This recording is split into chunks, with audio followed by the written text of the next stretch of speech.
Ok.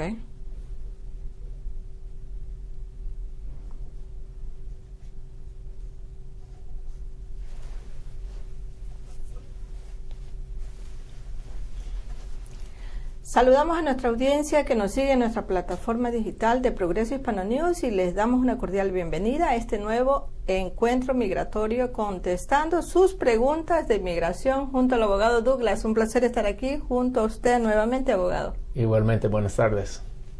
Bueno, nos habíamos tomado algunas semanas, no de vacaciones, pero arreglando unas situaciones y no había podido estar presente, pero ya estamos aquí listos para comenzar contestando sus preguntas. Comenzaremos contestando la pregunta de Lucía Méndez, que por cierto tiene un nombre y un apellido de una actriz famosa mexicana. ¿De veras? Bueno, ya tiene sus añitos, pero una actriz muy famosa que fue en los años 60. Sí, sí. Y antes de eso, ¿usted quiere tocar un poco el tema del TPS y la extensión que dio el presidente? ¿O mejor que contestamos las preguntas? Usted, no sé qué quiere hacer usted. Bueno, si usted está listo ya con eso, podríamos comenzar, sí. No hay ningún problema. Vamos a escuchar al abogado entonces hablar sobre las últimas regulaciones de la extensión del TPS. Adelante, perfecto. Abogado. Sí, perfecto. Quería estar pensando, no sé si tenemos algunas preguntas relacionadas con esto. Pero como una... Sí, creo que tengo una por ahí. Algo bien importante, son para 6 países. Voy a intentar pensar a recordar los 6. Tenemos para El Salvador, Honduras, Haití, Nepal, Nicaragua, yo creo que Sudán, o ¿cómo? Nicaragua. Honduras, El Salvador. Honduras, El Salvador, Nicaragua, Nepal, Haití y Sudán, yo creo, no estoy 100% seguro, pero para esos 6 países que el presidente había dicho que iba a terminar el TPS, lo bueno es que él dio la noticia la semana pasada que va a dar una extensión para el TPS para esos 6 países durante el tiempo que sigue. Ahora están luchando en una corte federal de sí o no continuar con el TPS para estos países, para ver si o no la forma en que el presidente ya terminó el TPS, para ver si eso fue constitucional. Pero para esos 6 países y los 3 importantes para nuestra comunidad son gente de Honduras, El Salvador y Nicaragua, que dieron la extensión hasta el 4 de enero de 2021. Y yo he recibido muchas llamadas y me imagino que ustedes han visto mucho en internet. La pregunta más importante que siempre es, ¿debo de aplicar para renovar mi permiso? Unos clientes me llamaron y me dijeron, bueno, abogado, no es muy claro de sí o no tengo que aplicar para renovar mi permiso. Lo interesante es que por internet las instrucciones en inglés del jueves, no he chequeado hoy día, las instrucciones en inglés tenían la información correcta, pero no había sido traducido todavía al español las instrucciones. Entonces, normalmente para el TPS, por ejemplo, para los últimos 20 años casi, para El Salvador y para Honduras y para Nicaragua, alguien tuvo que aplicar para renovar el permiso, tuvo que meter las formas a la migración, que es la forma I-765, también la forma I-821 y ahora un pago de 410 a la inmigración para conseguir una extensión de su TPS. Lo bueno es que ahora dice que en esta vez es algo diferente. No tiene que aplicar para una extensión. No tiene que aplicar. Entonces eso es una excelente noticia para la comunidad. Correcto. No tienen que volver a reaplicar. Correcto, no tiene que volver a reaplicar. Y es una excelente noticia porque puede ahorrar, claro, 400 días lo de la inmigración. ¿Y cómo hacen ellos para presentar, perdón abogado, para presentar a sus patronos, a sus empleadores? Porque mucha gente ya estaba diciendo, ya mi patrono me dijo, se te vence en tal fecha, en enero, ya tienes que traer un documento legal porque tienen fecha. ¿Qué pasa en esos casos? Sí, y la cosa en este caso que es, y esto es una cosa de educación, nada más para los patrones, porque si va por internet y va al sitio de la inmigración de USCIS, entonces hay información sobre el TPS, es uscis.gov de Víctor, otra vez es uscis.gov, uscis.gov. Y en ese sitio ya se puede encontrar información sobre el TPS, y si es necesario puede imprimir dos cosas. Primero es la página de la migración. Para cada país hay una página individual. Entonces para El Salvador hay una página, para Honduras hay una página, para Nicaragua hay una página. Y en esas páginas ya se puede imprimir la información para su país individual. También hay un link, se puede hacer clic en ese link donde hay información de, ¿cómo se llama?, el registro federal. Es bien complicado, está en inglés y es como, bueno, varias páginas, no sé exactamente. Pero en esta página puede imprimir la notificación oficial del gobierno de los Estados Unidos, que está publicado por su sitio de internet del gobierno, que está extendida automáticamente estos documentos. Y lo que dice la extensión es que si alguien tiene un permiso, por ejemplo, de El Salvador, que se vence el 16 de, que se vence en 2016, que yo creo que, lo siento, sería como 2018, o si tiene el permiso que se venció o se venció ya el 9 de septiembre de 2019, y este permiso automáticamente está extendida para hasta el 4 de enero de 2021. Eso es lo que dice. Entonces será un poco difícil porque es diferente del pasado, porque normalmente la gente está acostumbrada a renovar, recibir el nuevo permiso, pero lo que dice es que el permiso que se vence el 9 de septiembre de 2019 más la información de la página de internet, o que se puede imprimirlo, con esos dos documentos se puede ir a renovar su licencia en el DMV, que yo creo que ahora a veces es un poco difícil para hacerlo así, pero también puede ir a su empleador y puede seguir trabajando. Eso es algo bien importante. O sea, ninguno de los beneficiarios del TPS, hondureños, nicaragüenses y salvadoreños, no van a recibir, porque no tienen que hacer ninguna renovación. Correcto. Sí. Solamente lo que usted manifiesta, que tienen que ir a la página del USCIS e imprimir. Sí. ¿Con eso es suficiente? ¿Y el DMV, los patronos, eso le van a hacer válido? ¿O ir al registro oficial, dice usted? Y eso es válido. Esto ya junto, solo este permiso junto ya con el documento, este permiso junto con lo que se puede imprimir, eso es suficiente. Pero es, como yo le dije, es una cosa de educación y información, porque los empleadores están tan acostumbrados a ver el permiso. Exactamente. Pero eso es lo que dice en internet, en la página del gobierno, y el gobierno tiene la autoridad para dar esta extensión sin tener que renovar el permiso. Interesante. Ojalá que las personas no se vayan a ver abocadas. Usted sabe que lamentablemente a veces existen personas inescrupulosas, tramitadores, pues que les dicen que tienen que renovar y le hacen alguna cosita y quizás ellos mismos le impriman la hoja. Y la cosa de eso, porque yo estaba hablando con clientes la semana pasada, y la única excepción es si alguien quiere, por cualquier razón, un nuevo permiso de trabajo. Y eso es algo que técnicamente la ley dice que la tarjeta, que por ejemplo para El Salvador, que se venció el 9 de septiembre de 2019, más la hoja que imprime por internet, que estos dos son suficientes. Eso es lo que dice el gobierno, pero a veces alguien dice, bueno, abogado, yo quiero un nuevo permiso. Entonces sí, se puede aplicar para una nueva tarjeta que se va a vencer el 4 de enero de 2021. Lo que me preocupa y lo que yo he visto que ha estado pasando es, por ejemplo, la gente de El Salvador, porque solo dieron la extensión de El Salvador, la extensión pasada, desde septiembre de 2019 hasta enero de 2020. Eso fue la primera extensión que dieron. Y la gente que aplicaron para un nuevo permiso de trabajo durante este tiempo han estado esperando mucho tiempo, 6, 8 meses, algo así, para su permiso de trabajo. Entonces lo que no quiero que pase es que alguien piense que va a salir bien rápido su permiso en 2, 3 meses, cuando posiblemente, bueno, si aplica en enero para la extensión, para un permiso bajo la extensión, y el permiso posiblemente no va a recibir el permiso hasta junio, agosto, o el fin del año. Entonces ha gastado el dinero para aplicar para renovar el permiso, pero no va a recibir un permiso hasta, muchos meses, para muchos meses, aún posiblemente no hasta el fin de 2020, y solo va a tener un permiso para un mes. Y no quiero que esto pase. Y gasten dinero por gusto. Correcto. Lo importante es que no tienen que renovar obligadamente. Correcto. Ok. Gracias, abogado, por su aclaración. Contestaremos la pregunta de Lucía Méndez, que dice lo siguiente. Buenos días, mi esposo mexicano, hace 10 años le metieron sus papeles, su mamá lo pidió, ella es ciudadana de Estados Unidos, él es categoría F3, parece que es abogada, ¿no? Sí.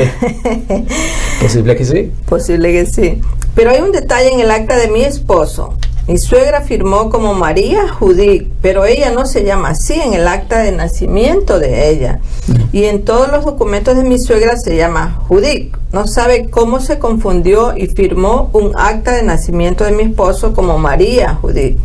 De esto nos dimos cuenta hace poco. ¿Puede haber algún problema con el trámite por este motivo o no afecta? ¿Hay algo que deba hacer? Gracias.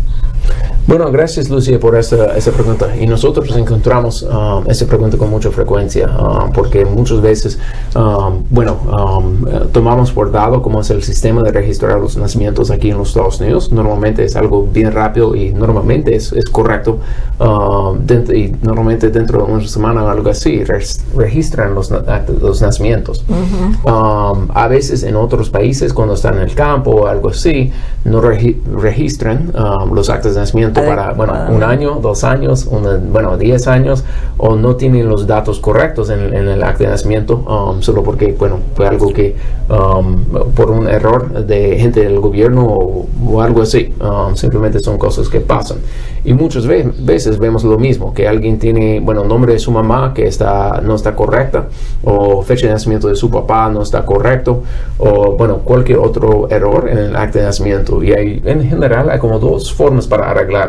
Uno sería que contrate un abogado en su país, en esa situación en México, contrate un abogado que tiene experiencia en ese tipo de cosas y que pueda arreglar el acta de nacimiento. O el acta de nacimiento para su mamá, para mostrar su nombre, no para su mamá, pero para su esposo en esa situación, para mostrar que su mamá es Judith, no es María Judith. Eso es una posibilidad. La otra posibilidad, y lo que pasa a veces, es que después de meter la petición, la inmigración va a enviar una carta que se llama un Request for Evidence, o, otra posibilidad es el Notice of Intent to Deny. Una carta, las 2 cartas son casi igual. La única diferencia es que para la carta pidiendo más pruebas tiene 87 días normalmente para responder, o para la otra carta, para Notice of Intent to Deny, normalmente solo tiene 33 días para responder. Pero la carta de la inmigración va a decir 2 cosas. Primero es que tiene que entregar un acta de nacimiento corregida, una acta que tiene la información correcta. La segunda posibilidad es que la inmigración puede decir que tiene que hacer una prueba de sangre. Entonces, aunque su nombre, aunque el nombre no está correcto en el acta de nacimiento, al fin del día lo que tiene que mostrar a la inmigración es que ella es su mamá, no importa cuál es el nombre ya correcto. Y eso es la segunda posibilidad. Muchas veces los 2 salen caro, porque de una forma tienen que contratar un abogado en otro país para arreglar un acta de hace 30 años, algo así, solo Dios sabe. La otra cosa es que tienen que ya hacer una prueba de sangre que normalmente sale entre como $500,000. Entonces, eso es para usted para decidirlo. Siento que no tengo una respuesta mejor. Yo he visto algunos casos en que la inmigración no da cuenta de que el nombre está un poco diferente. Entonces, posiblemente suerte, que es la posibilidad mejor posible. Gracias por su pregunta, Lucía Méndez. Contestaremos una pregunta en vivo. Morales Gavito, que pregunta: ¿cuáles serían los requisitos para que mi papá, que es ciudadano americano, me pueda pedir? Soy nicaragüense, soltera y tengo 39 años. Ok. Gracias por su pregunta, Gabito, me imagino. Gracias por su pregunta. Y en general, para que un papá pide una hija, la primera cosa que va a necesitar sería copia del acta de nacimiento de usted y copia del acta de ciudadanía para su papá. Esto establece la relación y que él ya es ciudadano de los Estados Unidos y que él está pidiendo a su hija copia de su acta de nacimiento más traducción al inglés que está certificado de forma correcta para la inmigración. La otra cosa que no estoy seguro y yo necesitaría investigar por internet es la cuestión de algo que se llama legitimation. No sé si sus papás estaban casados cuando usted nació, pero para su papá, para pedir a usted, posiblemente va a necesitar unos documentos más. Entonces mi recomendación sería que usted hable con un buen abogado de inmigración para ver exactamente qué es lo que su papá ya necesita para meter la petición para usted y para que usted pueda ver cuánto tiempo tarda el proceso, todo esto. Para ahora, para la categoría de hijos de ciudadanos que tienen más de 21 años, eso le iba a preguntar. Para Nicaragua, yo creo que ahora la espera sería entre 7 y 10 años, algo así. Y también, no sé, si Gabito, si está aquí dentro de los Estados Unidos o si está en Nicaragua, no sé dónde está viviendo usted en este momento, pero esto puede afectar el proceso también y sí o no aún se puede arreglar. Entonces, bueno, antes de meter la petición para usted, recomiendo que usted hable con un buen abogado de inmigración para evaluar su situación personal, su historia, asegurar que usted es elegible para la residencia y si usted es elegible, un abogado le puede decir cuánto es el proceso, cuánto tiene que pagar a la inmigración y bueno, casi se me olvidó la cosa más importante, hay que enviar un cheque a la inmigración o un money order de 535. Ellos no hacen nada sin el dinero. Gracias, abogado. Miguelina García pregunta, si el permiso de DACA se vence en septiembre del 2020, ¿se debe enviar la renovación en abril del 20? ¿Es esta una buena fecha antes que la Corte Suprema emita el fallo definitivo? Porque justamente creo que mañana va a tener el argumento la Suprema. Si lo enviamos antes de esa fecha, ¿nos devuelven los documentos? No entiendo bien, ayúdenme por favor. Bueno, gracias Miguelina, eso es una buena pregunta y sí, mañana la Corte Suprema de los Estados Unidos va a escuchar los argumentos de los abogados para ver si o no fue constitucional la forma en que el presidente terminó la DACA. Eso es algo que vamos a tener que ver qué es lo que dice la Corte Suprema. Espero que, para toda la gente que tiene DACA, que estamos hablando de casi 1 millón de personas que dan una extensión o que sigue la DACA, pero vamos a tener que ver qué es lo que pasa. Normalmente no van a dar la decisión mañana porque solo es para escuchar los argumentos para dar una decisión en el futuro. La decisión no es mañana, ¿no? No, la decisión no es mañana, solo escuchen los argumentos legales y en el futuro, en algunos meses, eso es cuando van a dar una decisión. Pero en esa situación, en general, normalmente el programa de DACA dice que se puede empezar a aplicar para renovar 6 meses antes. Entonces, si se vence en septiembre, sería ya en marzo para meter la aplicación. Pero la cosa de DACA es que están aceptando aplicaciones para renovar, no importa cuánto tiempo más tienen su permiso. Entonces, normalmente los permisos están válidos para 2 años. Nosotros tenemos algunos clientes que han aplicado para renovar cuando falta solo 6 meses, cuando falta 8 meses, cuando falta 1 año o cuando falta solo 2 meses para vencer el permiso. Esto depende de usted y cuál es su preferencia. Y eso es la pregunta más importante, es por ejemplo, qué es lo que pasa si usted envía una aplicación para renovar su permiso en enero o febrero y la inmigración en abril dice que es constitucional y que el presidente se puede terminar DACA. ¿Qué es lo que pasa con el dinero que usted ha pagado al gobierno? ¿Qué es lo que pasa con las formas, las fotos, todo que usted había enviado en un paquete a la inmigración? Y eso es una pregunta más difícil. No sé exactamente qué es lo que va a pasar en la situación. Si la inmigración va a quedar con el dinero, si la inmigración va a reembolsar el dinero, yo no sé. Y lo siento que no tengo una respuesta más segura, pero recomiendo que usted hable con un abogado para ver cuáles son las razones para aplicar, cuáles son las razones para esperar para aplicar, y usted como cliente puede tomar la decisión de, aplicar ahora, esperar. No sé. Gracias, señora Miguelina, por su pregunta. Gracias, abogado. Contestaremos algunas preguntas en vivo que tenemos en estos momentos. Cintia Domínguez pregunta: buenas tardes, tengo una pregunta. Yo apliqué para una visa T de Tomás. Correcto. Llevo 2 años y 5 meses esperando una respuesta y ahora Inmigración mandó a decir que necesita más evidencia de mi caso. Una vez enviando las evidencias, ¿qué tanto se demora en recibir una respuesta? Gracias. Gracias, Cynthia. Eso es una buena pregunta. Y en general, en cualquier tipo de caso, si la migración pide más pruebas para su caso, normalmente dentro de como 60 días después de enviar las pruebas que ellos estaban pidiendo, normalmente ellos van a dar una respuesta de alguna forma, de aprobar o negar o no sé. Ahora, en el último año hemos visto que este tiempo está un poco más largo. A veces está 3 meses, a veces está 6 meses, a veces está 1 año, depende totalmente del tipo de caso. La cosa es que nosotros no hemos manejado mucho los casos de la visa T, y por eso yo recomiendo que usted hable con su abogado de inmigración. No sé si usted está hablando con una organización sin fines de lucro o con un abogado, pero recomiendo que usted hable con ellos para hacer la misma pregunta. Y bueno, les voy a decir cuánto tiempo después de enviar las pruebas va a tardar el proceso para recibir una decisión. Espero que sea una aprobación y que usted reciba un permiso de trabajo, pero si no, si por cualquier razón nieguen el caso, el próximo paso sería posiblemente evaluar una apelación.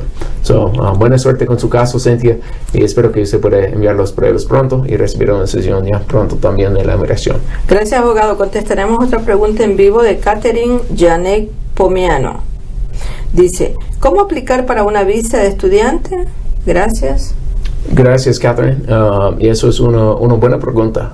Y lo bueno de aplicar para una visa estudiante es que en general normalmente no necesito un abogado. Es algo que normalmente, y mi recomendación ahora sería primero, si usted está aquí dentro de los Estados Unidos. Y con los costos que cobran los abogados. Sí. Bueno, tener un proceso ya gratis. Pero en general, mi consejo sería que para la visa estudiante, recomiendo que usted hable con un abogado de inmigración sobre su caso individual, pero hace como 2 años, algo así, hace un cambio en cómo arreglan las visas estudiantes para la gente que están aquí dentro del país. Entonces, mi consejo normalmente es que alguien no aplica para un cambio de estatus de, por ejemplo, la visa turista a la visa estudiante aquí en los Estados Unidos. Normalmente mi consejo sería que va para aplicar en su país. La razón es porque esas aplicaciones están tardando mucho tiempo, y bueno, si la migración no lo aprueba en tiempo, entonces la migración niega su solicitud para una visa de estudiante y tiene que salir del país. De todos modos, después de haber gastado un dinero, después de esperar todo esto.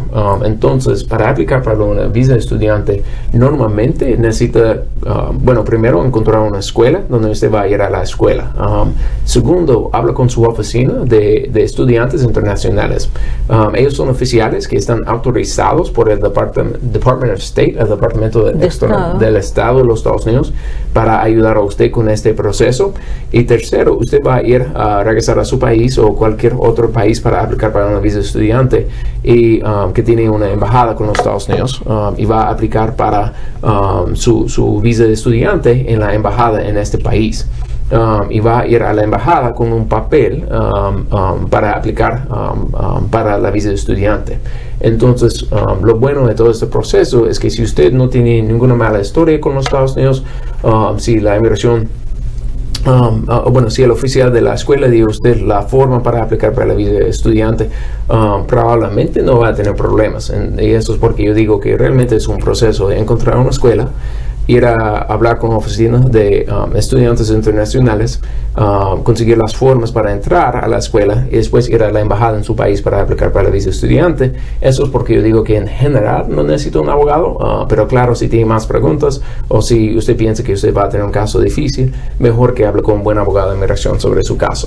Gracias por su pregunta. Gracias, abogado. Contestaremos la pregunta de Jackie Rodríguez. Dice lo siguiente: para solicitar la visa por tiempo de separación de la mamá, ¿es solo para menores de 21 años o a los 23 se puede? Hace 3 años que madre e hija que no se ven. Gracias, Jackie, por esta pregunta, y me imagino que está hablando de lo que se llama la visa juvenil. No entiendo la verdad esta pregunta, no sé usted. Para solicitar la visa por tiempo de separación de la mamá. Sí. Que se quieren independizar, ¿será eso? Algo así, o creo que está hablando de la visa. ¿Es solo para menores de 21 años? Pregunta ella. ¿O a los 23 se puede? Depende de dónde vive. De todos modos, si tiene 23 años, no se puede calificar. La visa juvenil es para alguien que ha sido abandonado o separado de uno de sus papás o ha sufrido abuso a las manos de uno de sus papás. Para conseguir la visa juvenil, en general, normalmente primero tiene que tener una orden de custodia, y aquí en los Estados Unidos solo puede conseguir la orden de custodia hasta los 18. En otros estados, por ejemplo Nueva York, puede conseguir la orden de custodia hasta los 21. Entonces, desafortunadamente, no importa dónde vive, normalmente a los 23 años no se puede porque aplicar. Porque ya es mayor de edad también. Pues. Correcto, porque es mayor de edad. Pero aquí en Norte de Carolina solo es hasta los 18. Si eso es lo de que usted está hablando. Si no está hablando de la visa juvenil, entonces recomiendo que usted hable con un buen abogado de inmigración para preguntar más sobre su caso. Gracias, abogado. Contestaremos la última pregunta porque ya el tiempo lo tenemos encima. Gonzalo Sarmiento dice lo siguiente: buenas tardes, abogado. Si la persona está en proceso de deportación y le ponen un status dogger. Okay. Mi pregunta ¿es eso algo bueno o qué mismo significa? Okay. Gracias, Gonzalo, por su pregunta. Y un status docket, voy a intentar explicarlo un poco. El status docket, cuando alguien está en corte de inmigración, puede tener, tres tipos de audiencias. Una audiencia sería que alguien tiene lo que se llama un master calendar, que es una audiencia en que alguien va a la corte y es hay como 20 o 30 otras personas en la corte, y el juez solo escucha algo rápido de su caso, y después de 4 o 5 minutos el juez dice, regresa en esta fecha, y tiene que regresar en otra fecha. El segundo tipo de audiencia en la Corte de Inmigración sería una audiencia individual. Esto es casi como un juicio, y por ejemplo, si alguien está aplicando para el asilo, eso es el juicio en que el juez ya va a escuchar sus razones de por qué no se puede regresar a su país, porque usted tiene miedo. Esta audiencia va a tardar normalmente entre 1 hora y 10 horas, depende del caso. El tercer tipo de caso sería un status docket, que significa que un juez, usted está aplicando, me imagino, para algún beneficio, no sé si es la residencia o la visa juvenil o la visa U o algo así, y el juez ha dicho más o menos como su caso ya todavía sigue pendiente y solo quiero saber el estatus de su caso cuando algo cambió, y eso es algo bueno y algo nuevo. Yo creo que durante los últimos 2-3 años algo así, tengo que chequear para estar seguro, pero significa que es algo bueno, pero mejor en su caso, porque los procedimientos de deportación son bien complicados y no quiero darle un mal consejo. Mejor que usted hable con un abogado de inmigración sobre su caso individual para preguntar qué exactamente significa para mi caso. Me imagino otra vez que es algo bueno, y cómo sigue con el caso para luchar el caso. Gracias, señor Gonzalo, por su pregunta, y buena suerte con su caso. Gracias, abogado, y una vez más les agradecemos a ustedes, amigos, por haber estado en vivo conectados con Progreso Hispano News en todas nuestras plataformas digitales. Gracias, abogado. Nos vemos la próxima semana. Nos vemos la próxima semana. ¿Ya no nos vamos de viaje? Sí, nos vemos. Ya no hay viaje. Gracias, amigos. Nos vemos próximamente. Gracias.